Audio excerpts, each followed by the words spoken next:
ఛానళ్ళు పెరగడం కావచ్చు, ప్రజల ఉత్కంఠ పెరగడం కావచ్చు, ఆలోచనల తీరు మారిపోయింది. అందుకనే ఎగ్జిట్ పోల్స్ కానీ, ప్రీ పోల్ సర్వేస్ కానీ ఇదివరకు ఒక 5, 6 అంటే నేషనల్ ఛానల్స్ పోను విడిగా ఇచ్చేటటువంటి సంస్థలు తెలుగులో తక్కువ ఉండే. అప్పుడు నాగన్న, ఆత్మసాక్షి ఇట్లాంటివి కనబడేది. కేకే, ఆరా మస్తాన్ ఈ నలుగురు ప్రముఖంగా కనిపించేవాళ్ళు.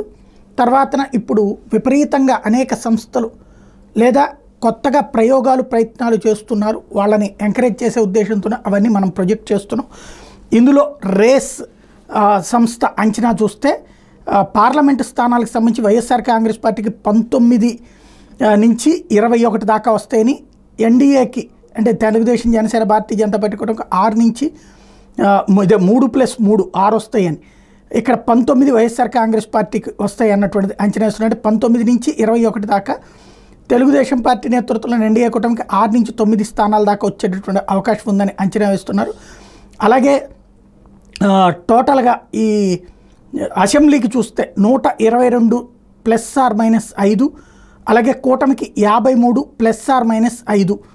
పర్సంటేజ్ పరంగా చూస్తే 46.6% తెలుగుదేశం, జనసేన, బీజేపీ కూటమికి, వైఎస్ఆర్ కాంగ్రెస్ పార్టీకి 49.9%, ఇతరులకి 3.5% ఓట్లు వస్తాయన్నటువంటిది వీళ్ళ అంచనాగా ఉంది.